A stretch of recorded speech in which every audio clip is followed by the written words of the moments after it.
అనుదినము దేవుని కృపావార్త కొరకు ఎదురు చూస్తూ ప్రార్థిస్తున్న ఆత్మీయులారా, నేటి వాగ్దానంగా నా వలన నీకు దీర్ఘాయువు కలుగును, నీవు జీవించు సంవత్సరములు అధికములగును. సామెతలు 9:11.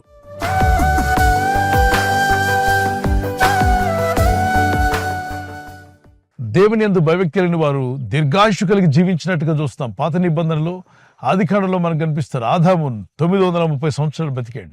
మెతుషెల 969 సంవత్సరాలు బతికాడు. ప్రపంచంలో మానవ జాతిలో ఎక్కువ కాలం బతికిన వాళ్ళు. మరి దేవుని కృపలో ఎదుగుతున్న ఆత్మీయులారా, మనం జీవించే సంవత్సరాలు అధికమవ్వాలంటే మనం తిన్న ఆహారంను బట్టి అంటారు కొందరు. నా వయసు 60 సంవత్సరాలు, నేను ఇది తిన్నాను అని కొందరు. కానీ ఆయుష్ అట దేవుని వల్లే వస్తుందట. అవును కదా, ప్రాణం పోసిన వాడే కదా మనకు ఆయుష్ ఇచ్చేవాడు. ఆయన కృప చూపించకపోతే ఎంత మంచి ఆహారం తీసుకున్నా, న్యూట్రిషనల్ ఫుడ్ తీసుకోవాలి మంచిదే, కానీ ఎంత మంచి న్యూట్రిషన్ ఫుడ్ తీసుకున్నా, ఎంత మంచిగా వ్యాయామం చేస్తున్నా, మరి అన్ని రకాల ఆరోగ్య సూత్రాలు పాటిస్తున్నా, ఆయుష్ దేవుని చేతిలోనే ఉంది. ఆయన దీర్ఘాయు చేత మనల్ని కాపాడువాడు ఆయనే. ఆయన కృప లేకుండా, ఆయన దయ లేకుండా మన శక్తి సామర్థ్యాలతో దీర్ఘాయుష్ పొందుకుందామని ఆశిస్తే, మనం చూసాం కదా నేచురల్ డిసాస్టర్లో ఎంతో మంది ఆరోగ్యవంతులు కూడా వారికి ఇంకా ఆయుష్ ఉండగానే వారి జీవితాలు ముగించవలసి వచ్చింది. అలాగే ఫ్లైట్ క్రాష్ అయినప్పుడు ఆరోగ్యవంతులు ఉన్నారు, పిల్లలున్నారు, పెద్దలున్నారు, యవనస్తులున్నారు, మరి దేహదారోగ్యం గలవారున్నారు, తెలివితేటలు గలవారున్నారు, జ్ఞానులు ఉన్నారు, మంచి ఆహారపు అలవాట్లు కలిగిన వారు ఉన్నారు. ఒక్క చిన్న పొరపాటు, ఆ ఫ్లైట్ క్రాష్ అవ్వడం అందరి జీవితాలు అగ్నికి ఆహుతైపోయాయి, బూడిదైపోయాయి. దేవుని కాపుదల లేకపోతే మన జీవం ఏ పాటిది చెప్పండి? మనం ఎంత గొప్పవారము. కొంతసేపు కనబడి అంతలోనే మాయమై పెట్టిన ఆవిరి వంటిది మానవ జీవితం. నీటి బుడగ వంటిది మానవ జీవితం. చేత నుండి పడుతున్న బిందువులు లాంటిది మానవ జీవితం. త్రాసులో ధూళి వంటిది మానవ జీవితం అని లేఖనాల్లో మనం చదువుతూ ఉంటాం. కనుక ఈరోజు దేవుని మాటలు వింటున్న ఆత్మీయులారా, ఒక విషయాన్ని గుర్తుపెట్టుకోండి. దేవుని కృప లేకుండా, దేవుని కనికరం లేకుండా ఆయుష్ను పెంచుకోవడం ఎవరు సాధ్యము కాదు. ఒక చిన్న కీర్తన పాడుకుందాం. నాకు ఉన్న ఈ జీవం, నాకు ఉన్న ఈ బలం, అంతా నీ కృపయే యేసయ్యా. నాకు ఉన్న రక్షణ, నాకు ఉన్న నిరీక్షణ, అంతా నీ కృపయే యేసయ్యా. నా దైవం నీవే యేసయ్యా, నా దైవం నీవే యేసయ్యా. హల్లెలూయా, hosanna,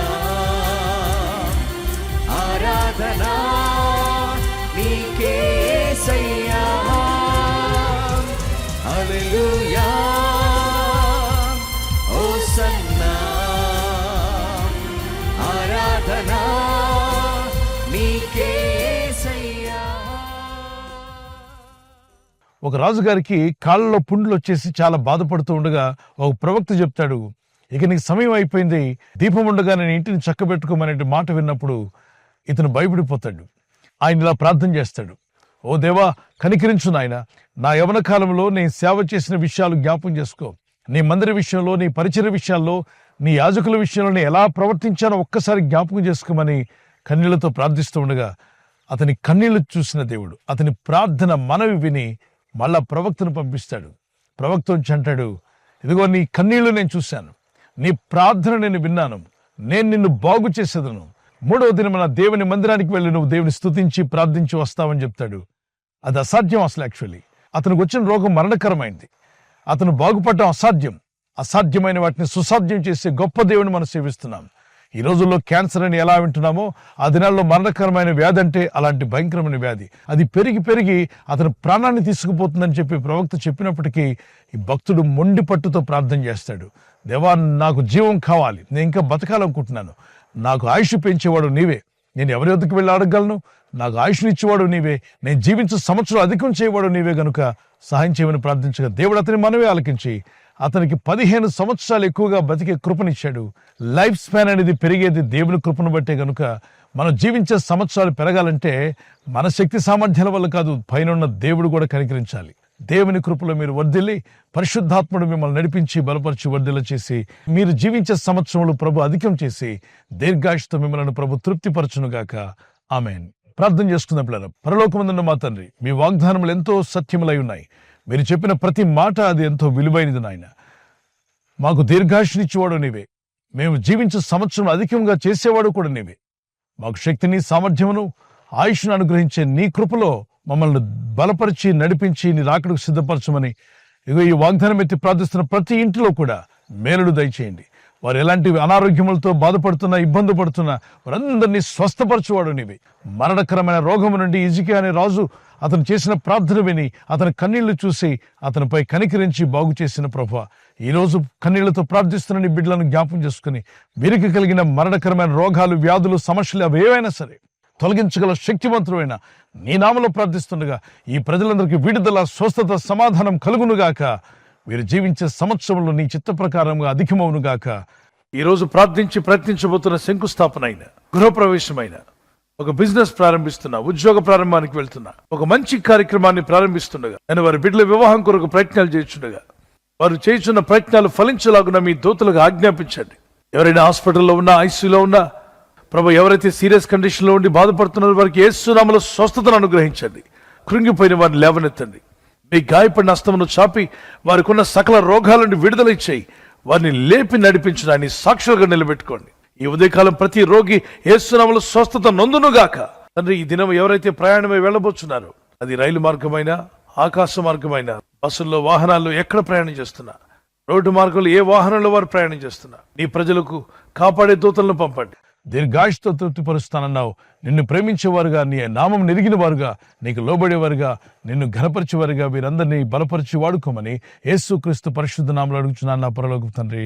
amen. Amen. God bless you.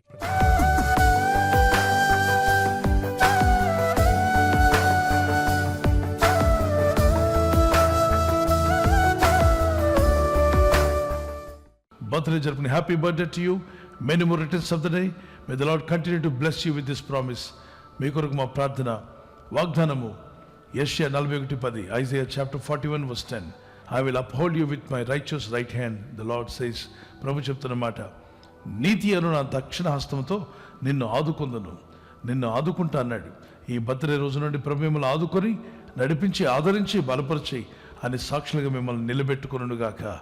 God bless you. నూతన హృదయం, నూతన ఆత్మ దేవుడు మీకు ఇవ్వాలి మా ప్రార్థన. మరి హ్యాపీ యానివర్సరీ జరుపుకునే వారందరికీ once again happy wedding anniversary. Many more returns of the day. God bless you. ప్రభు అక్కడ ఆలస్యమైతే సిల్వర్ జూబ్లీ, మరి గోల్డెన్ జూబ్లీ, అలాగనే ప్లాటినం జరుపుకునే కృపదేవుడు మీకు ఇచ్చిన గాక. నీవు జలములలో పడి దాటినప్పుడు నీవు నాకు తోడయ్యుందును. ఇక్కడ అంటాడు, నీవు జలములలో పడి దాటినప్పుడు నేను నీకు తోడయ్యుందును. When you pass through the waters I will be with you. What does it mean అంటే, సమస్యల్లో, బాధల్లో, ఇబ్బందుల్లో వెళ్తున్నప్పుడు ప్రభు మీతో కూడా ఉంటా అన్నాడు. ఆయన మీతో ఉండేవాడు, బలపరచేవాడు, నడిపించేవాడు. ఈ వాగ్దానం మీ పట్ల నెరవేరునుగాక. భార్య పట్ల భర్త, భర్త పట్ల భార్య ప్రేమానురాగం కలిగి జీవించడానికి పరిశుద్ధాత్మను మీకు సహాయం దయచేయునుగాక. God bless you. మీ లవ్ అండ్ ఎఫెక్షన్ అది న్యూలీ ప్రభు నూతన పరిచి దీవించునుగాక. ఆమేన్. God bless you. ఈ ఛానల్ మీరు సబ్స్క్రైబ్ చేసుకోవడం వలన 2 పనులు జరుగుతున్నాయి. ఒకటి, సువార్త జరుగుతున్నది, ఆత్మలు రక్షించబడుతున్నాయి. రెండవది, పేదలకు, అనాథలకు ఈ ఛానల్ ద్వారా సహకారం అందించడం జరుగుతుంది. మనం సబ్స్క్రైబ్ చేసుకోవడం వలన అందరికీ సహాయం చేసిన వారమవుతున్నాం. ఖచ్చితంగా ఈ యూట్యూబ్ ఛానల్ ను సబ్స్క్రైబ్ చేసుకొని బెల్ బటన్ ను క్లిక్ చేయండి. మీకు వెంటనే మెసేజెస్ పంపబడతాయి.